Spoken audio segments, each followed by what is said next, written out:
1938년 평양에서 27회 총회가 열렸습니다. 그 당시 신사참배를 결의한 목사, 장로들이 97%였습니다. 평양 총회에서 결의된 내용 중에 하나가 주기철 목사 제명, 손양원 목사 제명이었습니다. 목사 주기철은 일신상의 안위를 위하여 성도를 버리고 감옥에 들어가 편히 쉬고 있다. 이것이 당시 총회가 주기철 목사에 대해 내린 제명 결의의 이유였습니다. 북한이 공산주의의 땅이 된 것은 1938년 신사참배를 결의한 목사와 장로 중 대부분이 바로 북한 출신이었기 때문입니다. 그 결과 하나님께서 그 땅을 공산주의에 넘겨버리신 것입니다. 구약 성경 대선지서 소선지서를 보면 어떤 도시나 지역에서 하나님의 뜻을 거역하면 반드시 하나님은 심판하십니다. 그에 반면 대한민국이 자유민주주의, 자유시장경제 체제가 된 것은 주로 경상남도 출신들이 순교했기 때문입니다.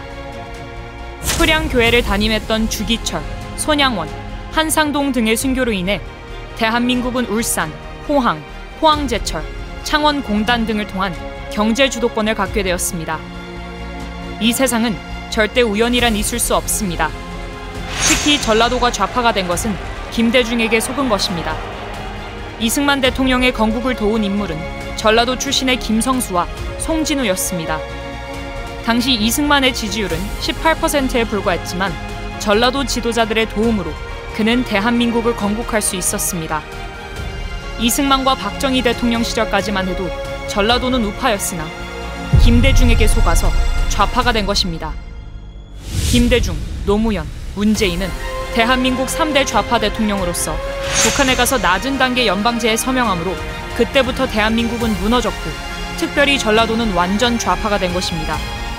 6.25가 일어났을 때 전라도 기독교인들이 가장 많이 순교당했음에도 불구하고 아직도 호남은 정신을 차리지 못하고 선거만 하면 90%가 좌파를 찍고 있습니다. 전라도 지역은 회개하지 아니하면 영원히 가두리 양식장에서 살게 될 것입니다. 전라도를 가난하게 만든 것은 북한의 김대중을 통한 지시였습니다. 가장 간첩이 많이 사는 지역인 전라도가 가난해야 저항 세력이 불같이 일어나기 때문입니다.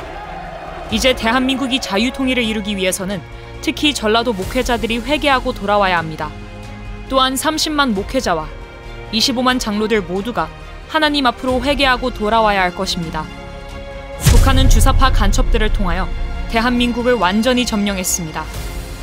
문재인 대통령 때 북한의 연방제로 대한민국은 이미 넘어갔어야 했으나 정광훈 목사가 앞장서 싸우며 그 흐름을 막아섰습니다.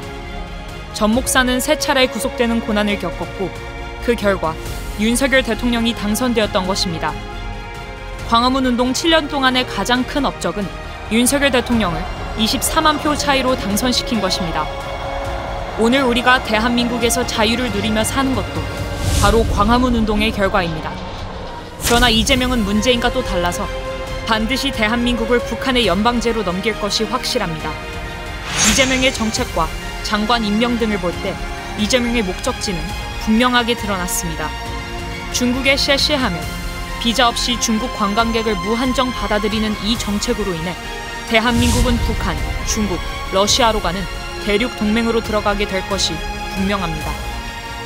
이승만 대통령이 구축해놓은 미국, 일본, 유럽 등 자유세계와 함께하는 해양 동맹이 무너지고 대한민국은 중국과 북한으로 흡수될 가능성이 커지고 있습니다. 이재명은 평소에도 주한 미군 철수를 주장해왔으며 대통령이 된 이후에도 종전협정과 전작권 회수를 통해 주한 미군과 유엔 사령부를 철수하려고 하고 있습니다. 특히 트럼프 대통령을 만났을 때 너무 많은 거짓말을 했기 때문에 지금까지 대한민국은 미국과의 관세 협정을 체결하지 못하고 있습니다. 그 결과 일본과 유럽은 15%의 관세를 내고 있지만 우리는 여전히 25%의 관세를 부담하고 있습니다. 특히 30대 재벌 기업들이 급속히 미국으로 이전하고 있어 대한민국은 최소한 제2의 IMF 사태를 겪을 가능성이 큽니다. 미국과 대결하는 나라는 지구촌의 어떤 나라든지 망할 수밖에 없습니다. 2차 세계대전 이후 역사의 주도권은 미국으로 넘어왔습니다. 그때부터 미국은 전 세계를 주도하며 각국의 미군을 주둔시켜 세계의 질서를 이끌고 있습니다.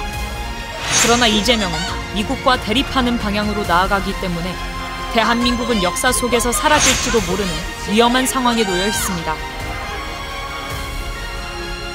이제 우리 한국교회는 니느웨처럼 회개하여 대한민국을 자유통일 국가로 세워야 합니다.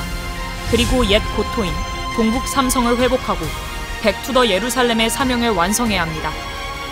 미국의 미래학자 조지 프리드먼, 엘빈 투플러, 하버드 대학의 석좌 교수인 로버트 베로는 말하기를 대한민국의 기술과 자본, 북한의 노동력과 광산 자원이 합쳐지면 한반도는 세계 제1의 국가가 될 것이며 그들의 옛 고토인 노령성, 길림성, 흑룡강 성까지 회복하게 될 것이라고 이들 미래학자는 예견하고 있습니다.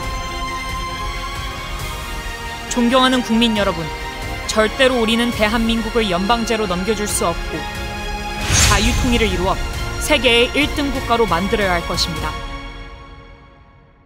정광훈 목사 드림.